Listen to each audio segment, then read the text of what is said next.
Hey folks, whoa, it's Chris. I'm about to go live. Just setting up a camera system here. Alright, hello. So this is going to be sort of an Ask Me Anything live chat session that'll do for maybe about an hour depending on how many folks are here. And first thing I need to do is just bring this stream up on my computer so that I can see the chat room. Hope everybody's doing well today. It's been a long day today, long work day, and yeah, you should actually be able to see like Mount Rainier back there, but I live in the Seattle area, and it's absolutely terrible air conditions right now. We're surrounded by wildfires.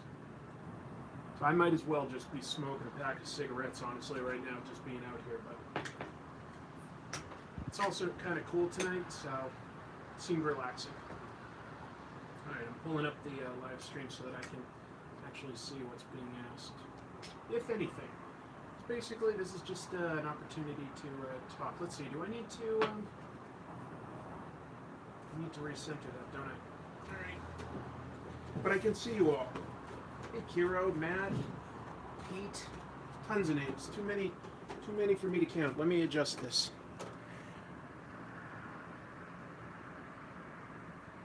That should be a little better. All right. Look at all these wonderful folks. All right. Oh. The mouse was moving all around. I forgot that I had my optical mouse in the pocket. So, yeah, hit me up with some questions, folks. I'm just here to hang out with you, try to get to know you some, see what you're into. Yeah, just ask me anything. Hello, Jeremiah Woods. Thank you for telling you about Cobra Commander, says Snake Bit Goat. All right, well, you're welcome. It's almost 3 a.m. in England. Wow. Thank you for tuning in. 3 a.m. When I don't work, 3 a.m. is more when I'm going to bed too, so I prefer being up late. What do I think about the new Spider-Man game, says Jeremiah Woods. I'm pretty excited for it. Everything I've seen makes it look really good. So I'm excited for it. I don't know if I can afford it right now, though, now that I'm thinking of it. Because I really do want to save up for Red Dead Redemption 2. Yeah, I think that's the name of it, right? That looks pretty darn good. I love that first one, so that's something I'm thinking about. What's my favorite beer? I'm not too picky about beer, I'm afraid. Good question. I don't feel I'm much of a connoisseur. I'm drinking a cider right now, an Angry Orchard hard cider, just because it was cold. It happened to be in the fridge and it was cold. I like gin. I like liquor. Sorry to hear that the air in Boise sucks, Matt. Let's see. What's the next milestone in terms of your channel, asks Sigamigs. That's a good question. We've been having some success, like as a sort of community on this channel lately. Past 15,000 subscribers recently. I guess the next milestone would be if I pass 25,000.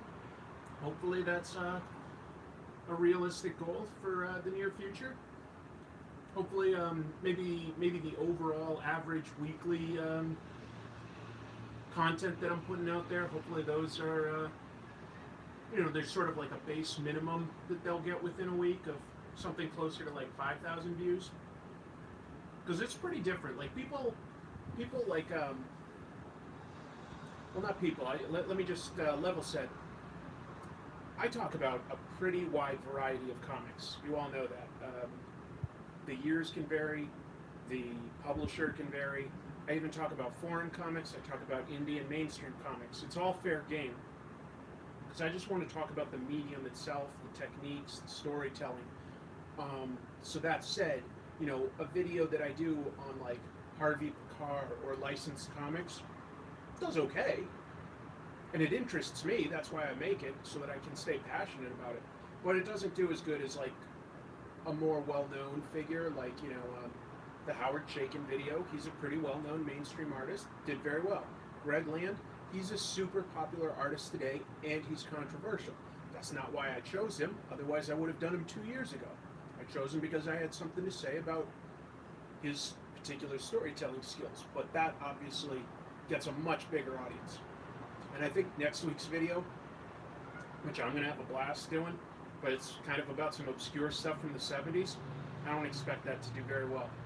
But in terms, Sigmix was asking, what's the next milestone for my channel? It's when videos like that I consider still sort of obscure or not as popular, that they're still getting a certain base level of views. All right, I missed a bunch of questions. Feel free to ask again, because I'm not going to catch all of these. What's your favorite YouTube channel for discussing comics besides your own? That's a really good question. That's from Ben Rovick. I'm trying to think. I've intentionally not watched almost all of them. I've heard of them, and I intentionally do not watch them because I don't want to be influenced in terms of covering the same content in a very short time frame. I don't want to have their opinions in my head. So, I've heard of Linkara and Comic Book Girl and Diversity in Comics and Comic Drake and a bunch of other shows about comics, and I don't watch them. I intentionally just do not. They come up in my recommendations, so I'm like, oh, okay, I can see that some of those guys get a lot more views than I do. I'm kind of like the little fish. So I know that there's way more popular channels out there. I think Comics Explained is a pretty popular one, right? I don't watch any of those. I'm trying to think if there are any that are related to comics that I even watch. I don't think I really do. I watch more like the stuff that I watch on YouTube, and I do watch a lot of YouTube, is more like movie review and criticism and analysis and the news. I watch a lot of news, to be honest, on YouTube. What else? I might watch an actual artist draw, like if Jim Lee or Kim Jong-gi or presumably some non-Asian artist were drawing. I'll watch that. I feel like that's always interesting. So I'll watch the actual artist. Brian Shearer is one that I discovered recently. He draws for G.I. Joe. And I thought that he had some pretty cool content. So that's about it. Let's see.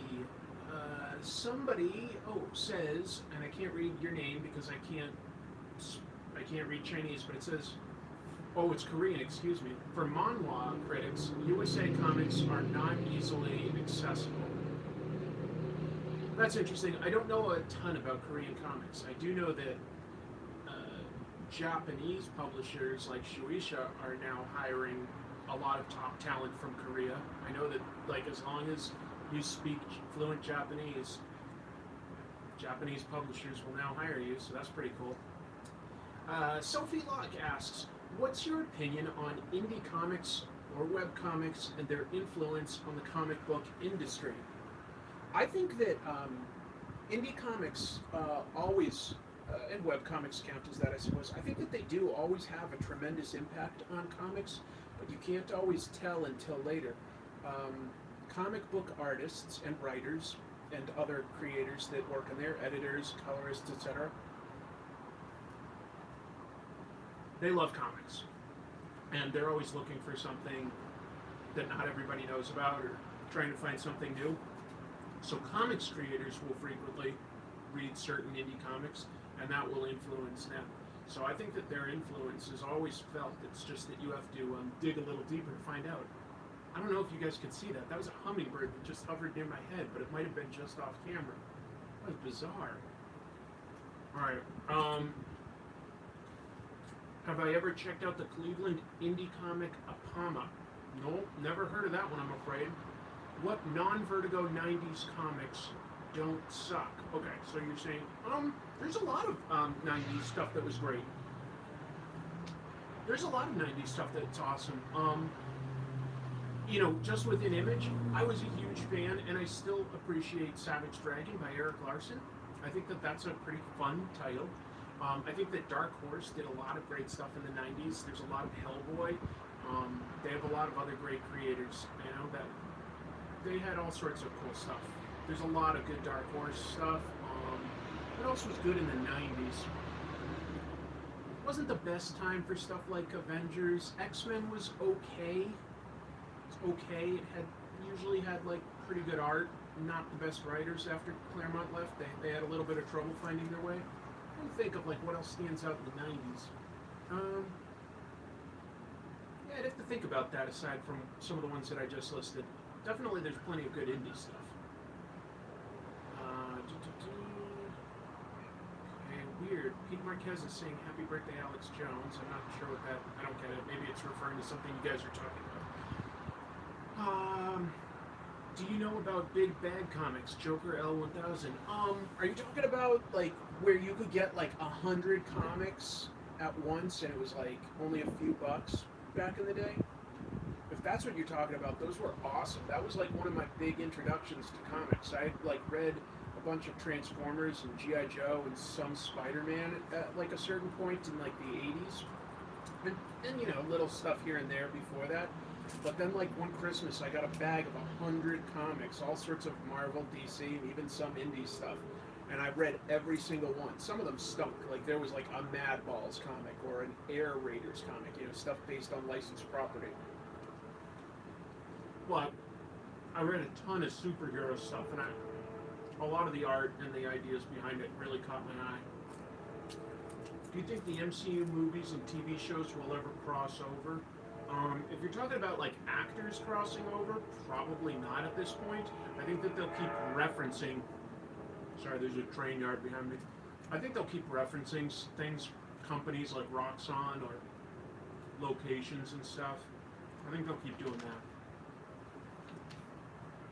There's a lot of folks here. Sorry if I'm missing too many of these.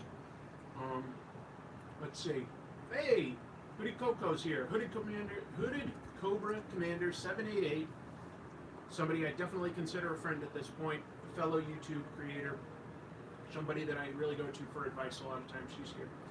He says he likes Bone in the 90s. Why didn't that one pop into my head? I love Bone. Bone by Jeff Smith. Fantastic book. Fantastic book. Yeah, good call. Good call. Sometimes it's hard. Like I try to think of so many different writers and artists and publishers for this show that sometimes I get overwhelmed and my brain short circuits. Let's see, what's my opinion on Nightwing? I don't know that I necessarily have a big opinion on him because I don't think I've ever read his solo books. Mostly for Nightwing, I've read more of Teen Titans and new Teen Titans stuff from the 80s and 90s. And I like that. I like him as a leader. I liked it when he ended up being Batman with Damian Wayne as Robin. I thought that was really cool too, to see him sort of get to grow up. But I also appreciate that like it wasn't a long-term thing necessarily because he has formed his own identity, his own path. But yeah, I'm not too familiar with like some of the stories he's gone through in his own solo title. I haven't read a lot of that. I know he became a police officer.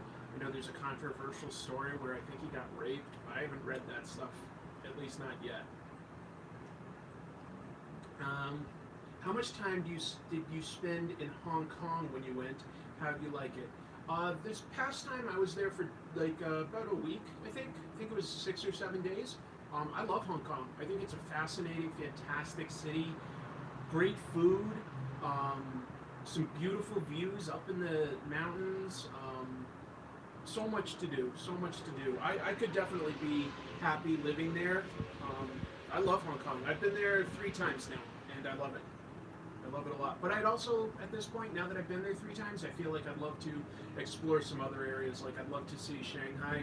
I'd love to, as far as China goes, I'd love to see Beijing. And there's a lot of other places throughout Asia. I'd really love to go to South Korea, see Busan and Seoul. That would make me really happy. Do you illustrate comics professionally? Good question, Stephen King. I would sort of say no, because I certainly don't do anything regularly, but I typically will do like maybe at least one sort of comic a year that I like will illustrate a story or even just a pinup or maybe letter or something. Like I'll usually do just sort of like a little bit, and that's basically lets me maintain my professional credits or credentials for when I apply to go to Comic Cons. So not a lot of stuff that I'd like, brag about or anything, but when an offer comes my way, I'll usually take it as long as I've got the time. So hopefully that answers your question.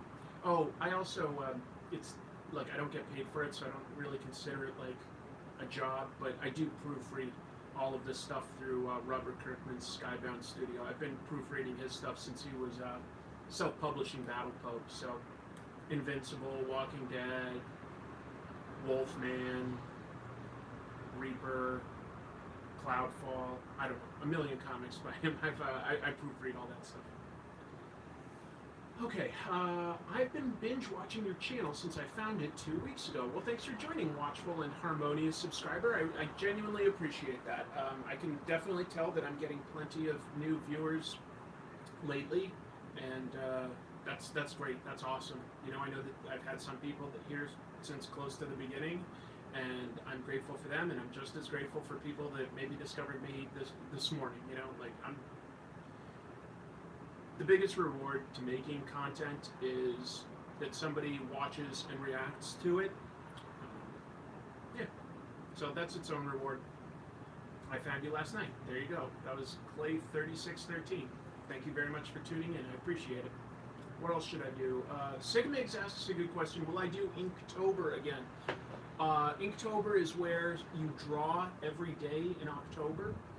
They do have suggested themes for each day that you can follow, but you don't have to. You can just sort of do whatever you want. I want to. Will I be able to? That's the question. My new job takes up a lot of hours, a lot more hours than any previous job that I've had. It would be a challenge. Basically, I can't promise it. I'd love to. I'd love to do Inktober because I do think that I could use a lot more practice to become a better artist. I don't know. We'll see. What do I think of Steve Rude? He's not bad. I don't have anything bad to say about Steve Rude, but maybe I do. Let's see what your opinion is. I think he's talented, more talented than me. I like the style that he's aiming for, which I would call him trying to emulate Alex Toth. I don't think he is as good as Alex. I think that he's aiming for something, and he doesn't quite have the same storytelling instincts, we'll say. But he's a great illustrator. He's got cool ideas. So I don't have I'm not against him. I'm just it always actually makes me think of Alex Toth, and that guy's incredible. The more you learn about comics, the longer you've read comics, you start to sort of find certain giants in the industry that influenced your favorite artists and writers. You go back and you're like, oh, well, they were influenced by this person, and they were influenced by this person. You keep going back. So, yeah. What's my favorite character to draw? Also, what should I draw tonight? I'm having a bit of an art block. That's Alex Jones. One of my favorite characters to draw personally is Hellboy. I just love his face and his sort of ape-like body. I mean, I can't do it any justice compared to how Mike Mignola draws, but I find that character endlessly fun to draw, so that's what I suggest you draw tonight. Volstick says that he thinks Steve Rude is a better artist than Toth. Well, fair enough. I mean, beauty's in the eye of the beholder, right? So I never claim that my opinion is sacrosanct and above all others. Just all I can do is be honest with you guys. I've read a fair amount of comics. I love it. I think it's an amazing medium. I think there's certain things about how they're made that work, and I like to try to drill down and explore what works. But that said, I have opinions. I've got my favorite artists and writers, and yours could be completely different. You might hate who I like, and vice versa. I don't think either thing is wrong. No judgments. Joker L1000 says Alex Ross is the best artist. Okay. Joel Greeny says favorite Spider-Man run. Great question. Um, Probably if I have to choose just one, I'll say the Steve Ditko Stan Lee run, because I definitely think it set the template for everything that followed, and it is a lot of fun. There's so many great villains. There's so many great character interactions. That's where it all comes from. So that's like probably number one. But others that I've loved are Craven's Last Hunt by what was it, DeMatteis and Mike Zeck, I believe. That's that was like one of the earliest that I ever read. Just incredible. I'm also a pretty big fan of. I actually like Dan Slott's run quite a bit. Quite a bit. Superior Spider-Man. I liked it. I know that apparently that's controversial. I thought it was really cool and different. So anyway, that's one that I really liked. I also have liked certain runs by John Romita Jr. as the artist when he has the time. When he's rushed, I think his art is not very attractive, but when he has time, I think he's fantastic. He's amazing.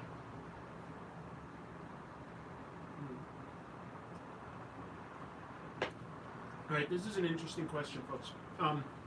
Looks like Devana Cubanis, I'm just guessing at that name, says like, okay, I've already sort of lost the exact wording, but he says, I'd like to get into X-Men, but where should I start? And that's always been the challenge for anyone curious about X-Men, because there's so many X-Men titles. Even when it's like a lull for X-Men, there's still like at least 5 or 6 X-Men titles. I would say the best place to start is probably at the beginning of the Chris Claremont run. It really is. Go back to Giant Size X-Men #1 and then like Uncanny X-Men '94. It's great stuff. And you get like about a 15 or 16 year run of really great stories. And after that, you'll have sort of your favorite characters, and that will sort of influence which runs that you want to read. I also liked early New Mutants. That spoke to me at the time. I like the idea of superheroes in school. That's also why I like the current manga series, My Hero Academia. It's very reminiscent to me of early New Mutants. I loved the X-Force / X-Statix run by Peter Milligan and Mike Allred. So insightful and critical of sort of the entertainment industry today, but using mutants, a mutant superhero team as the lens that we look at that through. And I will also say that one of my all-time favorite comic runs, relatively recent, Uncanny X-Force by Rick Remender. That whole run that he wrote, it has a beginning, a middle, and an end, which is so hard to do in serialized comics where these characters have been around before and they're going to keep going. But he starts with a premise for the team that they're going to proactively hunt down supervillains and kill them. And it ends with all of them having changed and learned something after a series of adventures that are all interconnected. I loved Uncanny X-Force by Rick Remender, one of the all-time best superhero runs. Starts a little bit slow, but by the Dark Angel saga, so good, so good. Thank you for the congratulations, folks. Oh, Ellis Grieger's here. He's one of my patrons. Were there any superheroes you liked from the DC Bloodlines crossover? Hitman, I guess. The only one that really lasted. The rest of them, totally forgettable in my opinion. Yeah, none of the rest. Do I buy comics on eBay? Rarely, but yeah. Every once in a while I have for this show. Rarely. Excuse my potato. No, he's replying to someone who's asking me a question. All right. Victor Herrera Q says, who are my favorite artists? Great question. Very fun to talk about. Will Eisner's up there. Alex Toth, Wally Wood. More modern stuff. Brian Hitch, Sean Phillips, Tony Moore, Corey Walker, Nate Bellegarde, Matthew Roberts. On Manifest Destiny, if you read Manifest Destiny, that's a great comic about Lewis and Clark exploring America, and they're actually also on a secret mission to sort of document and take out any monsters that actually live there, because apparently America was full of them. I love that idea, and the artist on that's Matthew Roberts. There's a bunch more artists that I really admire, but those are some that inspire and influence me. Yeah, like O'Neill. I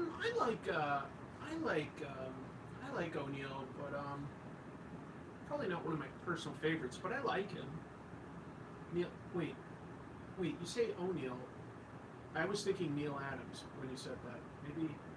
Maybe you mean somebody else. I don't know. Okay, I got lost. Thoughts on JLI by Giffen and De Mateus. I'll be reviewing that one pretty soon. One of my patrons at the highest level has requested that as a topic, so in the near future I'll be covering Justice League International. Pretty cool run. Influential too. Okay, Excuse My Potato says, I've just started collecting Ultimate Spider-Man. Do you have an opinion on liking any of the Ultimate comics? Yeah, Ultimate Spider-Man. That's about it. No, that's not true. The first two Ultimate series by Mark Millar and Brian Hitch, but more for the Brian Hitch art, if I'm being honest. The story's a little cynical. The superheroes are kind of unlikable jerks. So I don't love that story, but I did love the artwork a lot. But mostly I only like the Ultimate Spider-Man run, especially, no, all of it. I like Miles Morales a lot. Do you like the Weapon H storyline? Haven't been reading it. At first glance, seems absolutely ridiculous, but I haven't read it, so I can't actually judge it. Weapon H, by the way, is like somebody with like Hulk-like powers and Wolverine's metal skeleton and claws, which definitely seems like overkill. Whoa! Okay, hold on. I just got a super chat here. Do you think the comic industry is coming to the end of its time? No, definitely not. Not the comics industry. Are certain publishers having trouble? Yeah, definitely. I think Marvel's having plenty of trouble connecting to its fans. I like a lot of what they're doing. I think that reaching out to all sorts of new readers and diverse readers will pay off in the long run if they stick with it. I think that it's alienating some of the hardcore core audience, but I also think that like that's a pretty small audience, all things considered. It's vocal and it's not small. It's sizable, but it's like all things considered, like American comics just don't sell very well. Period. Like even the consistently best-selling American comics, they're not selling that many copies. Certainly not when you compare it to stuff that's going on in Europe and Japan. We have a broken model, in my opinion. I think that like the problem, is that comics are too expensive. American comics are too expensive. Digital comics should be a lot cheaper. And I also think that they should be creating anthology versions on cheap paper, and then the popular stories within that, like say like Marvel put together an anthology every week of like Spider-Man, Hulk, Doctor Strange, Fantastic Four, like about like 20 characters in an anthology, and you get like, I don't know, 8 to 12 pages or something like that, right? And it's on cheap disposable newsprint, and you sell that for like $4 to $5 for like a big thick read. Well, a ton of commuters are going to be reading that on subways. Younger kids that only have a small amount of money, they're going to be picking that up at convenience stores and stuff and reading that at home. And then the stuff that's like the most popular, that you start collecting the trade paperback stuff, and then people that like collecting comics can pick that up and they can easily put it on a bookshelf. So no, I don't think the comics industry is going anywhere, because I think there's lots of talent. As long as there's good writers and good artists, some publisher somewhere will find a way to get that in people's hands. But the existing model that we're using, I think, is very prohibitively expensive to reaching new readers. That's my take. All right, Dusty Minnick says, have you read Justice League: The New Frontier? If so, what is your opinion on it? Absolutely did. I'm a huge fan of Darwin Cook. He wrote and illustrated Justice League: The New Frontier. Great graphic novel. He's adapted into a fairly loyal direct-to-DVD animated movie. It's okay.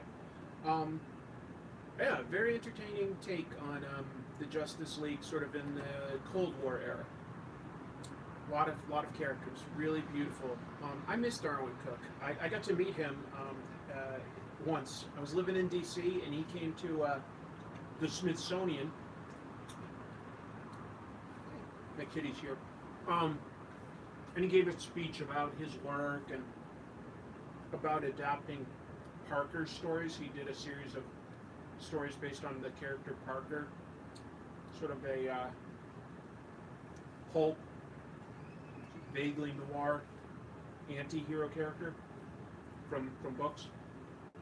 And I like Darwin Cook, and he gave a great speech. And when he did that speech, it was the middle of winter, and we had a massive snowstorm. It wasn't very safe to drive, not at all. I was pretty determined to go see him, and I did, and I'm glad I did. And because there wasn't a huge audience because of how bad the weather was, so he spent a lot of time afterwards talking to a lot of us one-on-one on the comics industry and stuff. Oh, I got another super chat. Very grateful for that. Thank you, Bullsticks. Thank you so much. Very generous of you. It says, what do you think of Love and Rockets? I like it. I did a review early on in the show on Love and Rockets. Jaime and Gilbert Hernandez. I tend to like the stories about... sorry, an airplane going overhead. The dangers of being outside. Anyway, I like Love and Rockets. I think it's a tremendously influential indie book. I'm trying to think of like what to say that I didn't say in the review. You know, I respect it. I think the artwork is good.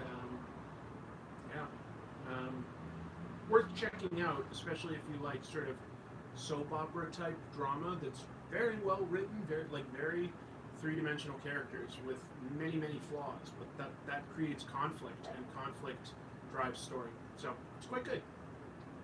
What would you pitch to if Marvel could do a new Frontier story? What would my pitch be?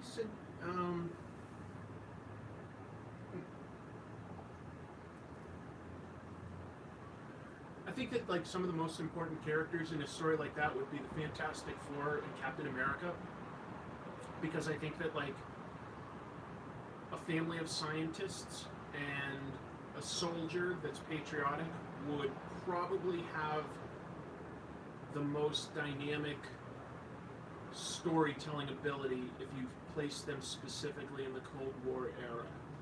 Scientists and soldiers are just people that would get used, and probably Nick Fury would show up because there was like a lot of spying. So all I can say is that off the top of my head, those are the characters I'd probably focus on, but they're some of Marvel's core characters. Okay, let's see. Shankar Katragata, thank you so much for the super chat, says, got another music suggestion. Listen to How We Win by FWLR. By the way, it's not copyright if you want to listen to it on stream. I'm not set up like to play audio here, so unfortunately that's just not an option right now. But thank you for the recommendation, and if everybody is curious, you know, Shankar did give a super chat, so I'll repeat that. It's How We Win by FWLR. So if you want to look that up on YouTube or Google it. Shankar likes to give music recommendations. Who do I like better, Jason Aaron or Donny Cates? Oh, wow, interesting question. Okay, more modern writers. Well, I don't think I've read a lot of Donny Cates yet, so I don't think I can make an informed opinion. Some of Jason Aaron's stuff I've read, and when I say this stuff, I know that like a certain segment of my audience is mad at me, but I like Jason Aaron's run on Thor with Jane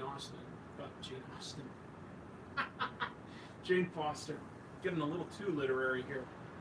I thought that was a cool run. I thought it had something different to say, so I thought it was pretty well done. I thought the art was only like, it was okay. I wasn't ever blown away by the artwork, but I thought that the story itself was pretty cool. I've read some other Aaron stuff.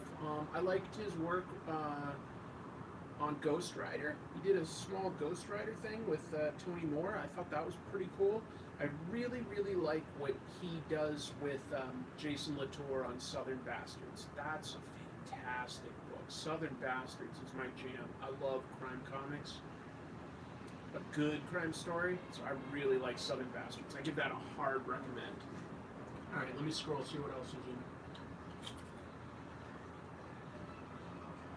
Somebody asks if I'll do a Mike Baron Tropes episode. Probably at some point. I don't have it scheduled in the near future, but probably at some point. Give me a minute to catch up on some of this stuff and have a step. Hello, Ben Poth. Oh, a new patron. Thank you. You are a huge She-Hulk fan. Curious what your thoughts are on the character. Any favorite series featuring her? I also like She-Hulk a lot. What's that? I'm not much of a fan of the initial Savage She-Hulk run, and I think I'll probably do a Comic Tropes on this someday, talking about derivative characters that were created just to protect copyrights, prevent anybody else from doing something similar, because that's what She-Hulk initially was, just so that like nobody else did something like She-Hulk. But I think she evolved into a really cool character. Like the fact that she's always She-Hulk and the fact that she's a working lawyer. Those are usually my favorite stories about her. So, was that Dan Slott also? Because that was back in like the early 2000s when there was like 2 concurrent series of her as a lawyer as She-Hulk, and those were fun. I think that was Dan Slott, if I'm remembering right. Those were good. When I was a kid, I read the John Byrne run, and at the time, I definitely found it funny, and I liked John Byrne's art a lot. I don't find it as funny now, but I definitely don't dislike it at all. I think it's okay. A great character, lots of potential. Could probably make for an excellent TV show, honestly. I think that's a character that you could do on a budget. Oh wow, cool! A muscle car's coming up. Let me see what it is. Oh, that's awesome. That was a Dodge Charger from like maybe 1970, and it had like it had an exposed engine. That was cool. All right. Josh Champney says ASL question mark. Nice throwback. I like that.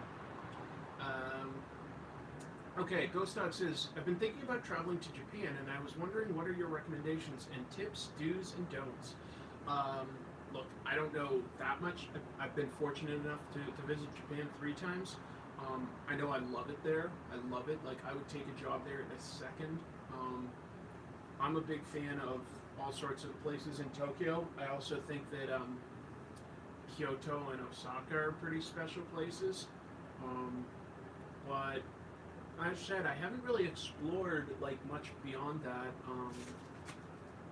I mean, if you can only, it depends on how much time you have. If you only have a little time, there's so much to do in Tokyo. So like food and history, like castles and stuff like that. All sorts of like fun places to shop as well. But if you've got some more time, definitely look into either Kyoto or Osaka so that you could go to some of the really big temples and shrines. Very relaxing.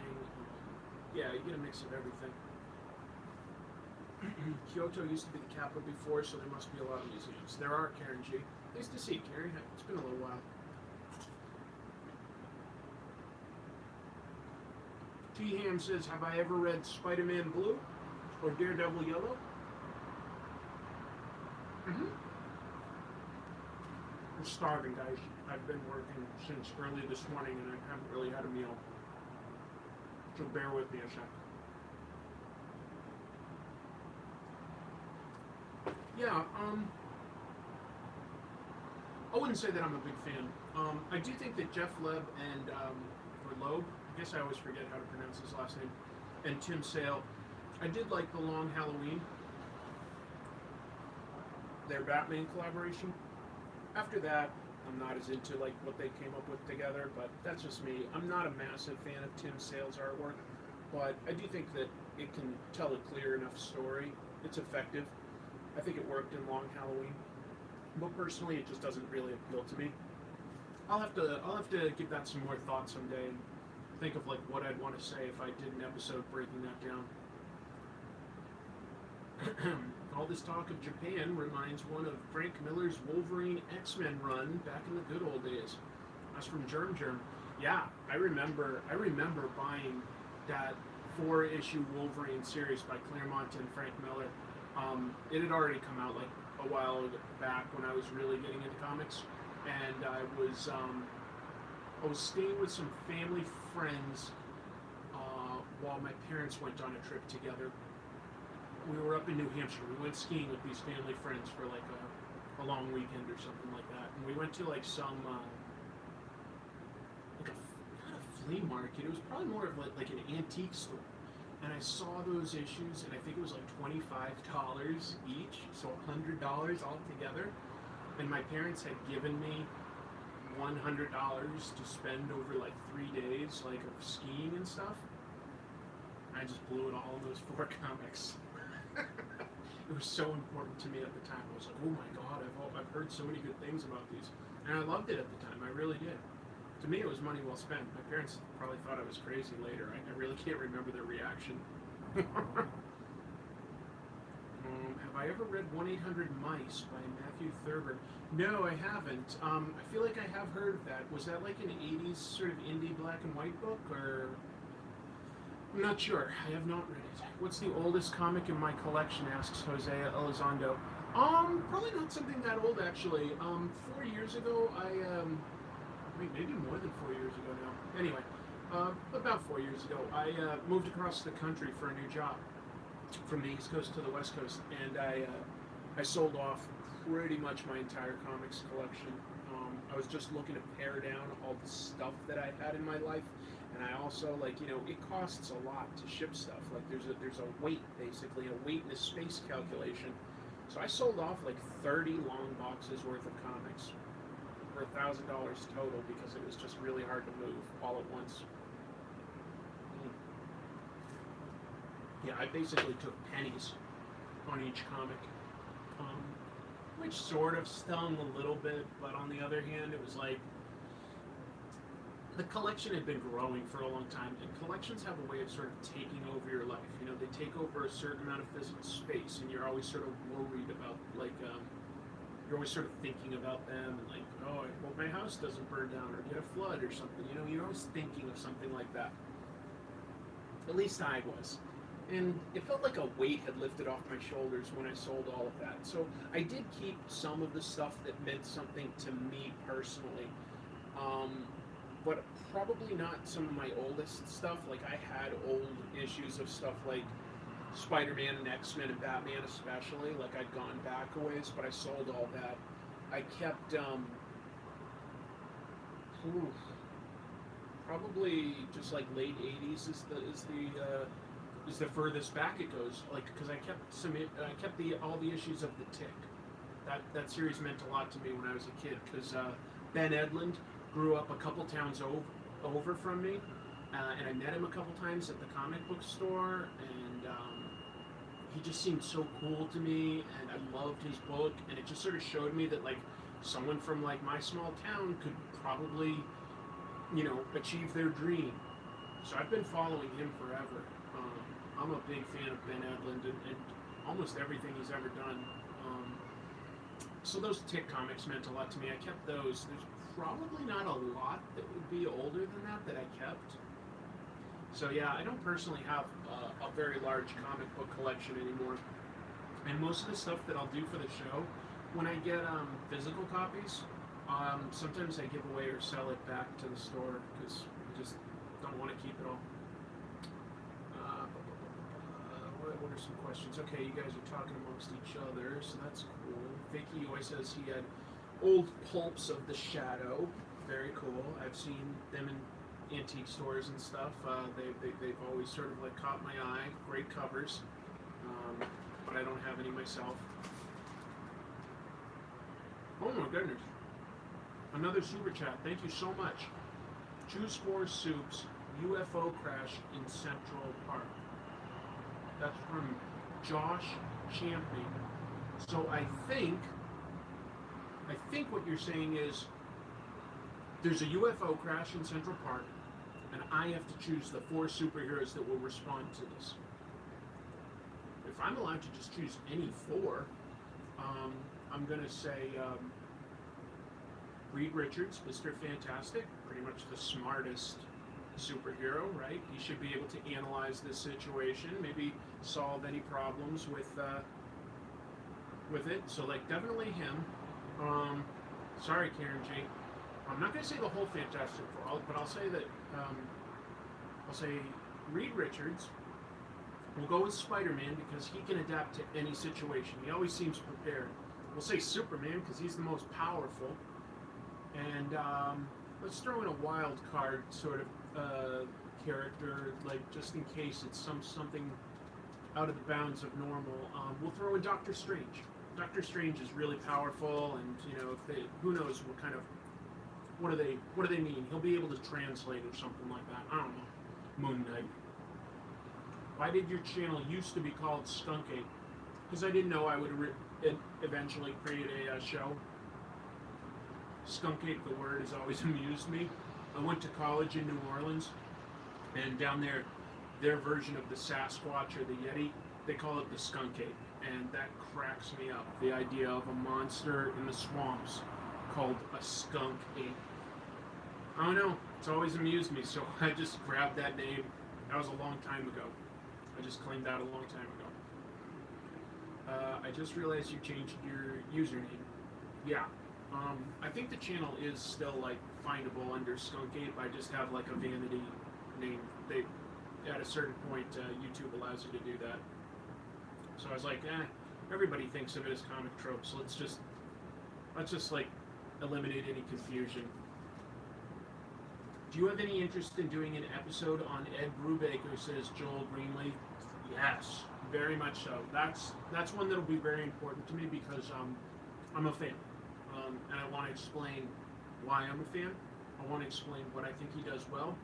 Maybe where he's got some shortcomings, but I want to like take a really good look at his career, sort of trace that arc that he's created and why I like it.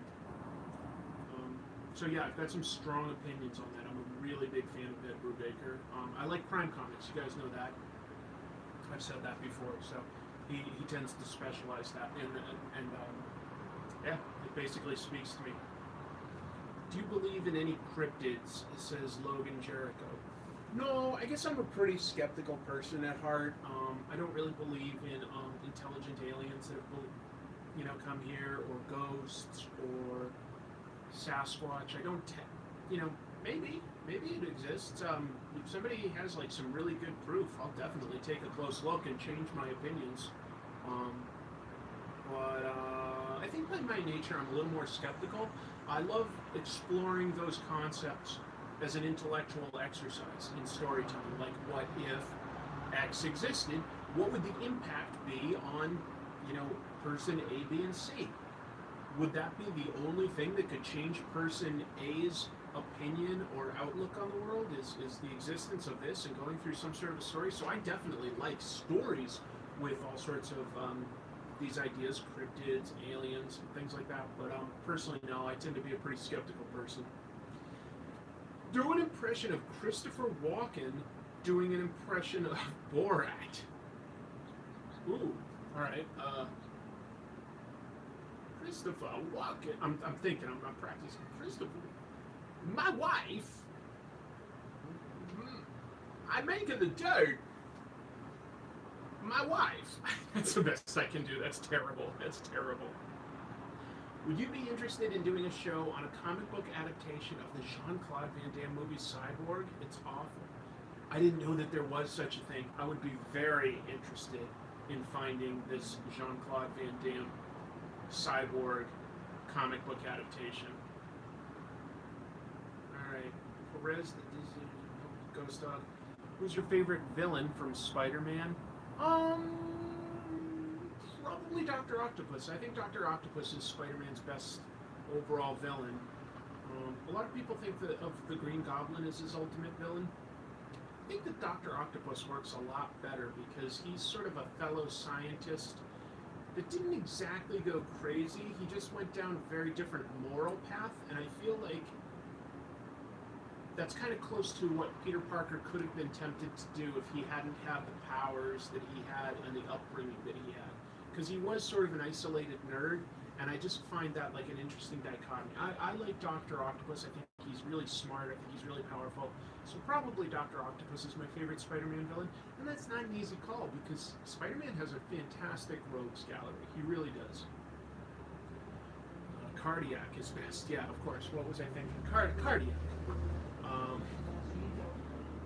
I like the Chameleon, says Karen G. He has a lot of untapped potential. Totally does. Especially for someone like Peter Parker who has a very soap opera-like life. Exactly. He can insert himself into all sorts of situations and just sort of escalate whatever sort of interpersonal drama is going on. And I always liked that he was like a cousin of Kraven the Hunter.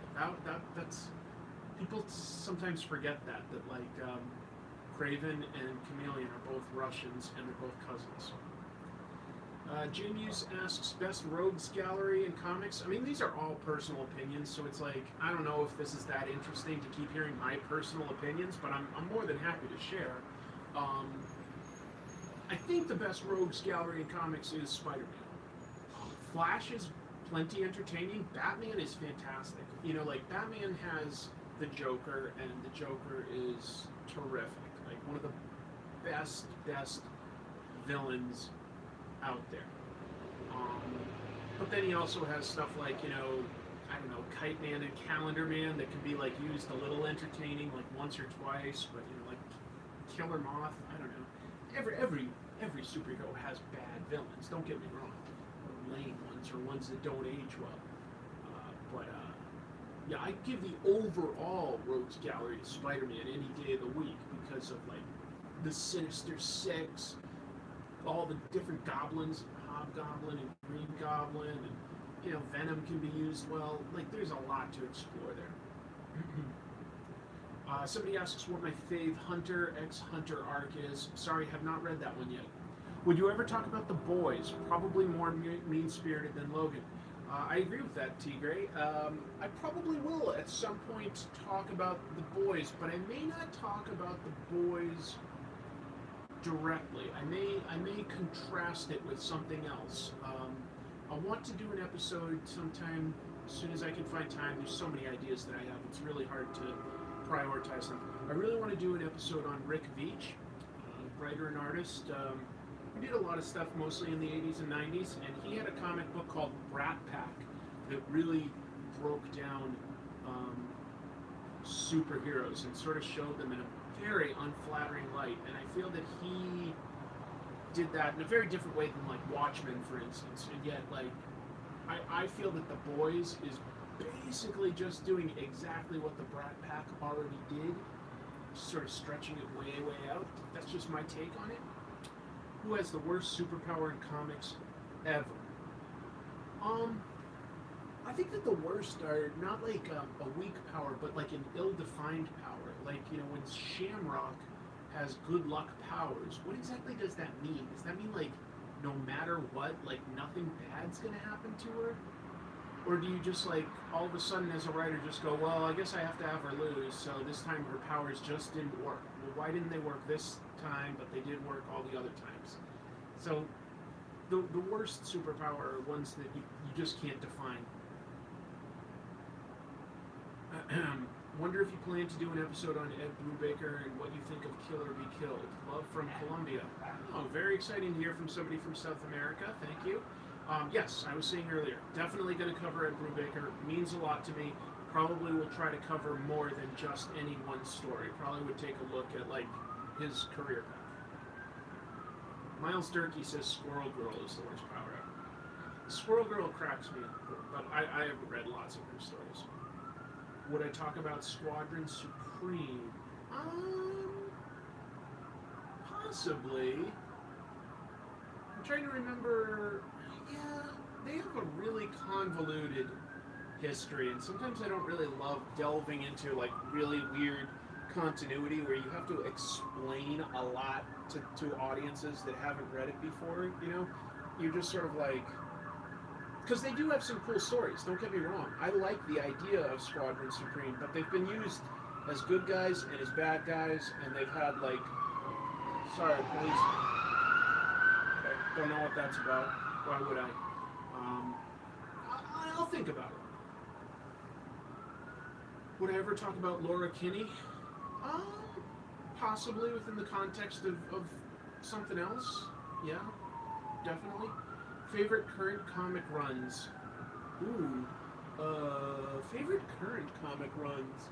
Well, Kill or Be Killed. Um, uh,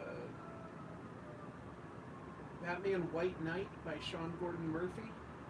The current Batman run by Tom King. Like, I'm just trying to think of stuff that's going now. My Hero Academia. Um, what else is going on right now? Yeah, I'm not reading a ton right now. I'll probably I tend to catch up on it in trade paperback form when it gets like really good word of mouth. And I also, unfortunately, I just don't have much money to like sort of spend on myself for like fun stuff. So I don't visit the comic book store too regularly. I've got like a list of, you know, writers and artists and characters that I want to cover for the show, but I'm not reading a lot of comics regularly right now. If this channel like exploded, right? If it started to like really grow and somehow I was pulling in money from YouTube ad revenue or something like that, I would probably start getting a lot more modern comics, and like in addition to doing Comic Tropes weekly, maybe I'd do like small reviews of like what I think of like a current comic. You know, I would have fun doing that, but I'd need to be making a lot more money so that I'm not, because I'm spending all my hours working at a job right now, and I just don't have the time to do much more than just one weekly episode of Comic Tropes. Missed a few things. Worst any run ever. Worst run ever. Oh. You know, the problem with a worst run is it's forgettable, right? I think you can have bad but still entertaining or infuriating, but a really bad thing is like, oh, well, that's just nothing, and you just forget about it. So it's like, I don't know, like there's certain like Avengers runs in like around the 90s with like a totally bland lineup of like Hercules without a beard and Black Widow and Black Knight and Circe the Eternal and Vision, and they don't really do much of anything. Like, that's a pretty terrible run. Most overrated comic book? Jeez, you guys are asking all sorts of tough personal opinions. That's a good question, Ghost Dog. I don't know. Most overrated.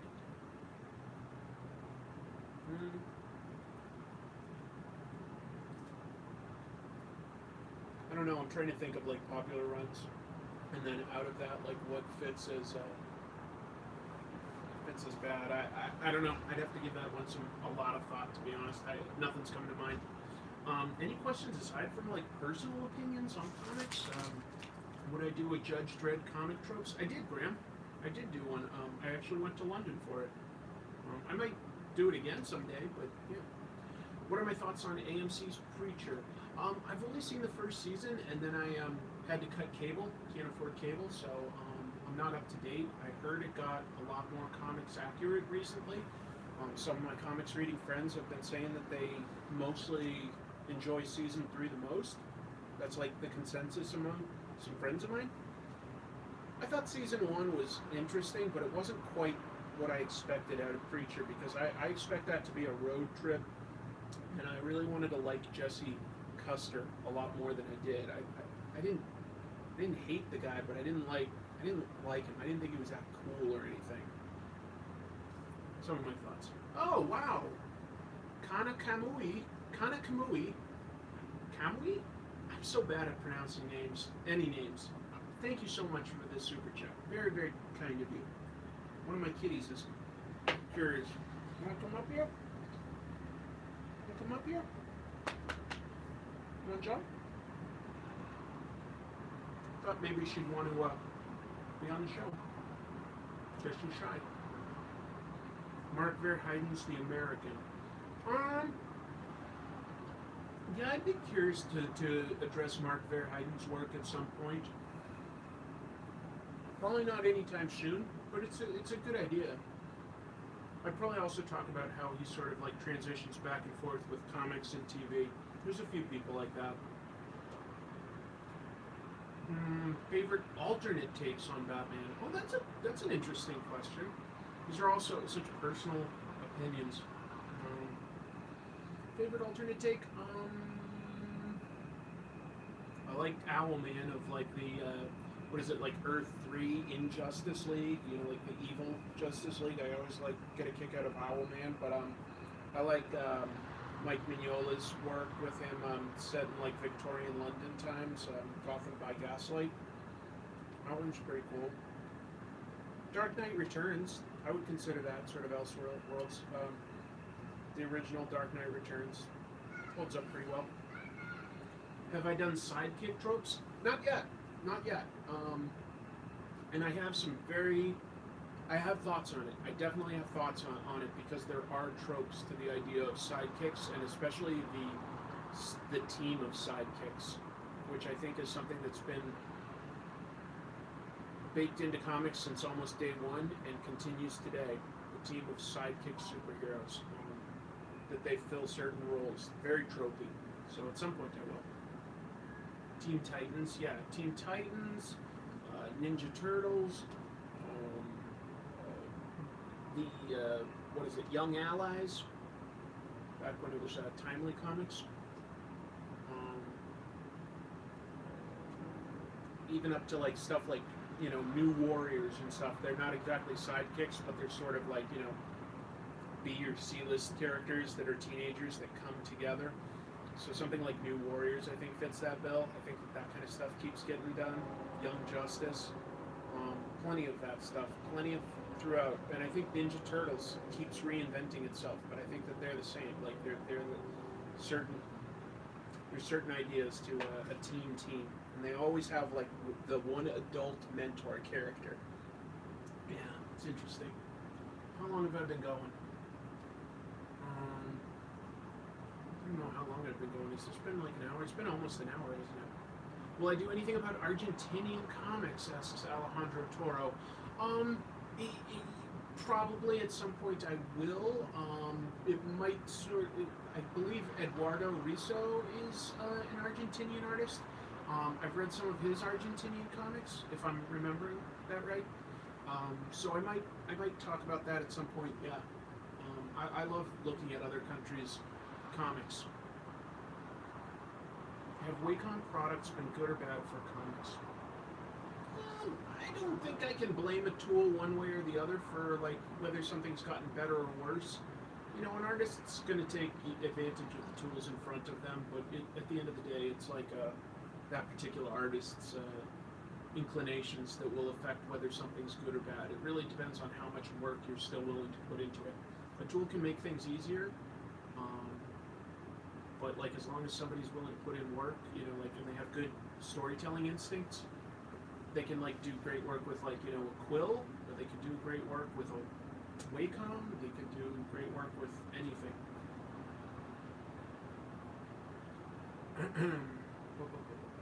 Any other questions? What do I think of Grant Morrison? Genius or hack or something in between?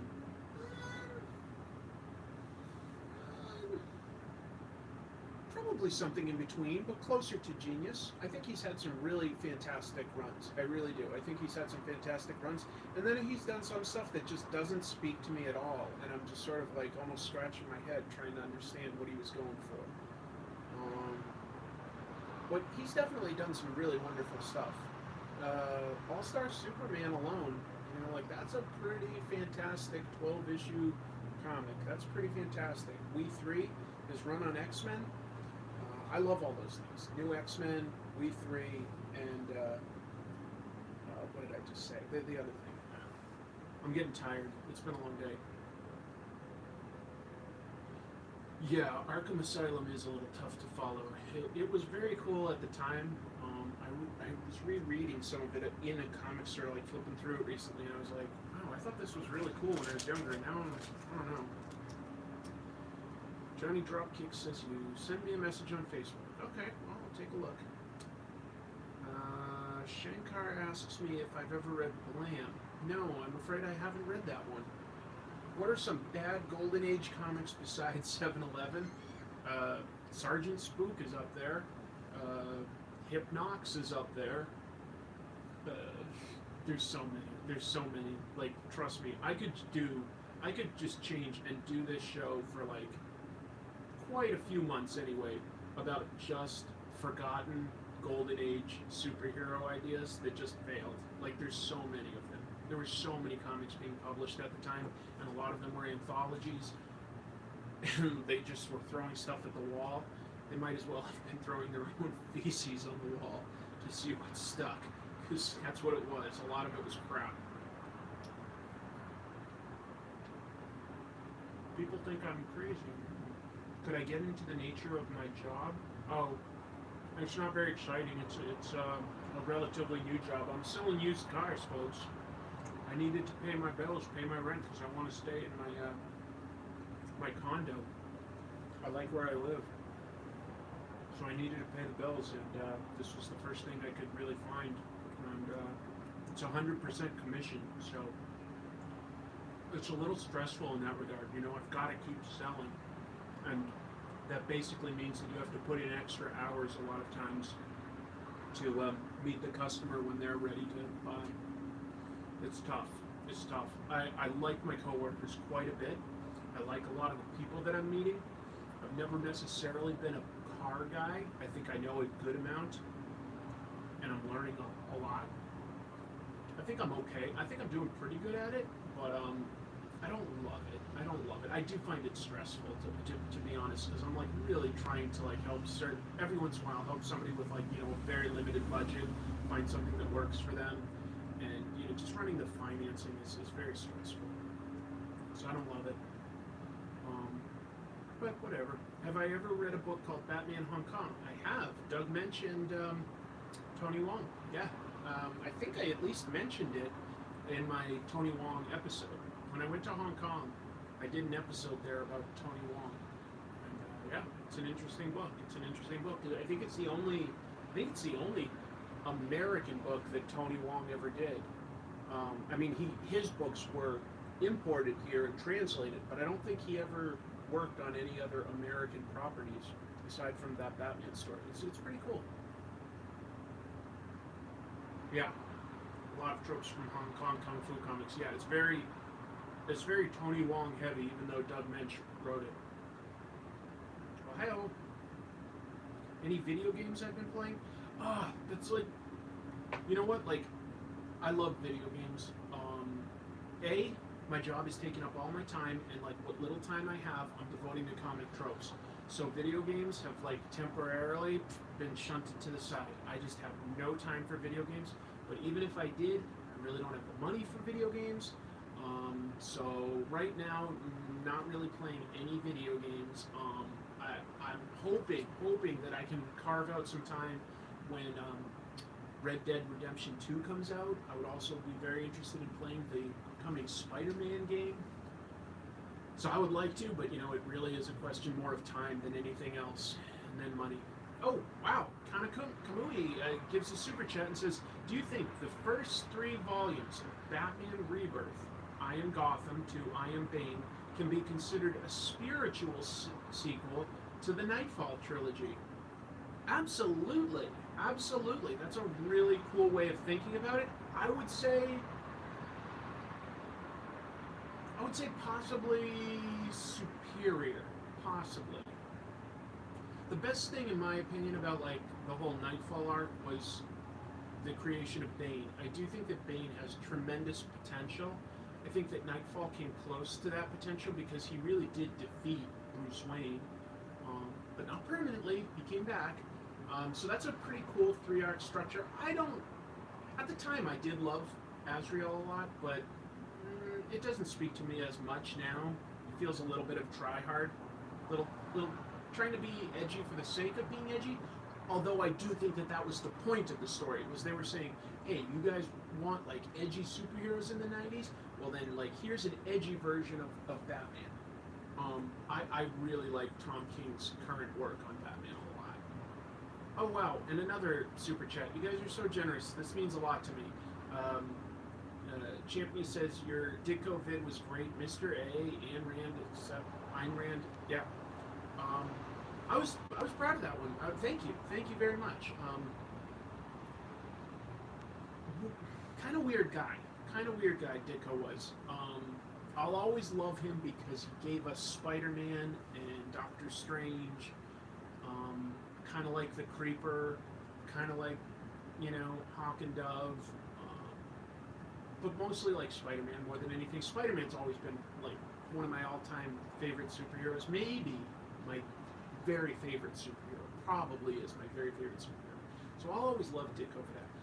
But I do think he was a little bit of a weirdo. And when I did this video and really tried to look at his whole life, the thing I came out with was thinking, yes, Ditko lived by his adherence to the Ayn Rand philosophy of objectivism, but I personally started to wonder if he was somewhere on the spectrum, if Ditko was possibly autistic, because he didn't ever seem to connect with people on any meaningful level, and he was perfectly fine with just cutting them off, and he didn't seem to. I just feel like he didn't have a very deep emotional reservoir to connect with his fellow man. That's what it seems like. And don't get me wrong, it's not like he should be like, oh yeah, I forgive you, Stanley. You're calling me names and trying to take all the credit, but I forgive you. No, it's just that he did it repeatedly. Like he would just cut people out of his life, like Dick Giordano at DC, and a number of other folks. He just would cut them out, and I really do wonder if maybe he was autistic on some level, in a sense, like he could function perfectly fine, high functioning, but he couldn't connect to people. It seemed. It's an idea. I'm not a therapist, so I don't know. It's just an idea. Fakey, you always saying it's not autistic, it's Randian. Yeah, but believing in something and believing it to the degree that he did and cutting people out of his life and just sort of living such a lonely life seems like something else was going on. What speedball run would you recommend? You could probably actually skip the original Steve Ditko speedball run and just read the original New Warriors run, and by Mark Bagley and who wrote the original run? Was it Fabian Nicieza? Can't quite remember anymore. It's a long time ago. Speedball was probably more fun in that. Found your channel and have been going through your videos. Do you have any recommendations to watch? All of them. They've all meant something to me. Is there anything that I'm especially proud of, maybe? Let me try to think of that. I was kind of proud of the Steve Ditko episode. That's super recent, so that's fresh in my mind. But I was kind of proud of how that one came out. I've been proud of things for different reasons. I don't know. A lot of them I start to sort of fade away. And then if they're put in front of me, I can remember a specific detail about it.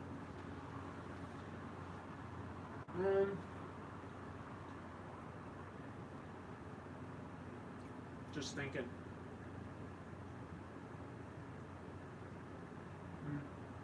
Beats me. Nothing stands out right anymore, I'm sorry. You know what? No. I think why Civil War II doesn't work. I know that's potentially kind of negative, but I tried to break that down in as fair a way as possible and in as thorough a way as possible, and I still tried to have fun by inserting that Infotron robot. So I was kind of proud of that one, I guess. I would say that's a cool one. I have not seen the Cloak and Dagger show, Ghost Dog. Again, I don't have cable these days. I don't watch a lot of TV, and I don't have much time, unfortunately. Don't have much time. Oh, the one on lettering. Thank you, J. Andrew World. Yeah, I actually was also really proud of the one on lettering. That one really, I like that. And Jason Norton said, wow, I've got a bunch of my patrons here. It's so nice to see you guys. Thank you so much for your support. It really helps. And look, I just got a super chat. Thank you, Keith Roseman II. That's so kind of you. I promise it helps. It really helps. All of this stuff helps. You guys are so kind. I don't have a question. Just wanted to say thanks for the awesome videos. Well, thank you for watching. Seriously. Thank you, of course, for the super chat. super generous, super amazing. I totally appreciate it. But I'm also really grateful for anybody that's even just watching the videos. That helps. I get like some YouTube ad revenue off of it, so that helps. But it also feels nice to not be speaking into a vacuum. Even if you disagree with some of my points, that's fine. That's fine. I like having a discussion about comics and saying like, not just like you're wrong, this comic stinks. No, I'd rather have people say I like this because of X, Y, Z. I think that this could have been better or been improved if they had like tried this. I think that there are really constructive ways to have a discussion, even if you disagree. Oh my gosh, wow. Okay, first, Miles Durkee, thank you, you're the best. He loves the Infotron. I'll keep that in mind, and if I ever retire him, maybe I can like mail you a piece of him or something. And Shankar, thank you again. Like, very kind of you to do a super chat and says, "Do you like John Wick? I really like it." I did really like especially the first John Wick because it was a little bit of a different type of fight style. The second one's kind of fun, but I don't know. I wish that they added a little something new to the fight style because I sort of feel like there's a repetitiveness, and I want an escalation. And I'm not sure I got that out of John Wick 2. Some of my friends like John Wick 2 more, so maybe I'm the weirdo on that one. Hey, Kitty, you wanna jump up? Okay.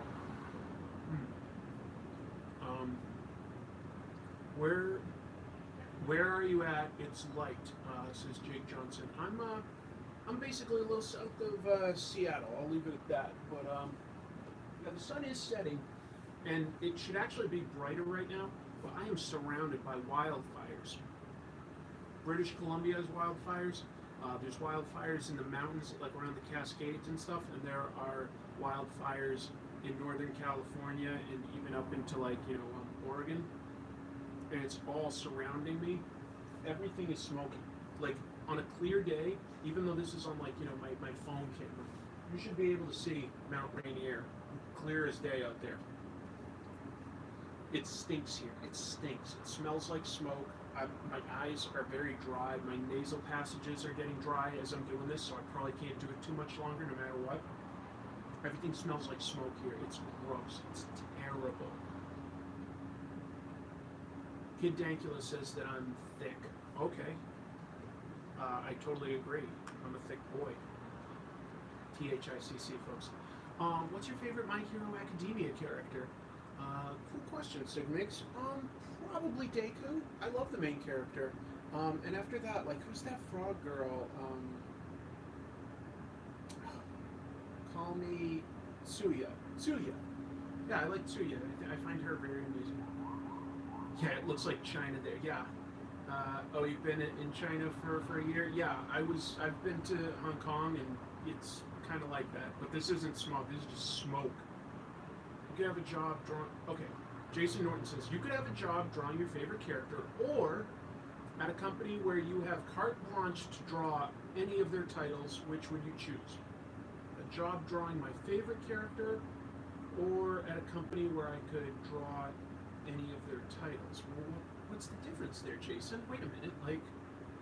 Like I could just stick on one character, or I could like jump around on any title.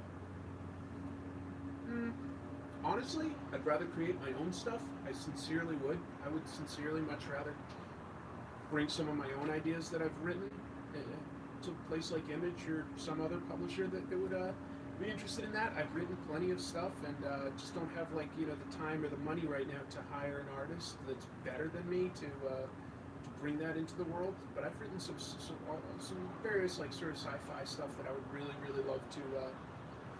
I would really love to bring my own ideas. But if I have to just sort of choose, like, otherwise, I would say, like, I would love to sort of draw at Marvel and just be, like, able to choose any title that I felt like. Have I read Optic Nerve yet? I haven't, and I keep meaning to. It's definitely towards the top of my list as something I should do. Will I do another giveaway in the future? I feel like instead of, like, doing sort of a big giveaway that like disappoints a lot of people, I'm trying to do those gachapon giveaways towards the end of the show. Like if you contribute fan art, it doesn't have to be good. Just contribute something. I'll just randomly draw. That way, it's usually like something more like 1 out of 2, 1 out of 4. You know, it's a little more fair. Plus, I'm showing off something you did on the show so that other people can see it. That's more what I'm interested in doing. I probably won't do another big giveaway. I felt bad when I was giving away like the Fantastic Four comic or the Thor action figure. I just felt like I was letting down too many people that were hoping to win. What do I think about the upcoming Faith movie? I don't know anything about that one. Sorry. Hello, Julio. So I think I'm gonna log off now, guys, because I'm not kidding. The smoke has actually gotten noticeably worse right now. Like I can, that's all I smell, and my eyes are like getting red, and I can literally see little bits of ash in the sky. So it's starting to feel very unhealthy to be out here doing this at this point. So what I'll do is, I know I'm not drawing this time. I'm exhausted. Like I don't think I'd have drawn well tonight, but it's been a while since I've tried to reach out and answer some questions and talk to you. So I just decided, very spur of the moment, that I would do this. And when I can, I will try to do this. I don't even have a regular work schedule. I put in well over 40 hours a week, but my days change and the hours that I work each day change. So I don't have any sort of set schedule. It makes it very hard for me to plan ahead and say, I'll do an art live stream on this day at this time. Wow, thank you, Jay Muse. Wow. Thank you very much for the super chat. Very kind of you, very kind of you. Not expected, so very appreciated. But I'll try to do these a little bit more when I can. It's really nice talking to a lot of you. It's fun to talk to people that I've been talking to for ages, it seems, and it's fun to talk to new people as well. This has been a lot of fun for me. Thanks for asking my opinions on stuff. It's challenging. It really makes me think about like what matters to me for comics when you guys ask, what's your favorite this, what's your least favorite that, and why? Because I don't want to just say like, oh, Spider-Man's got the best rogues gallery. Done. Next. I want to think about it. Thank you for the challenging questions. I really do. Yep. I'm a thick boy. I must look pretty bad on the live stream. Am I just like bulging? I don't know. I'm trying. Actually, I'll be honest. I've actually probably lost some weight lately. Like with the new job, like I'm walking around a lot and I'm eating salads and stuff. I'm eating pretty well. I know I've had a couple pretzels and a beer, but I'm trying to get back to like my fighting weight. You know, get down there. It's been a lot of fun with you guys. I'm gonna walk around behind the camera and turn things off, but it's been a blast. It's been really good talking to all of you. I'll try to do this again real soon. All right. Take care, everybody. Thanks for watching.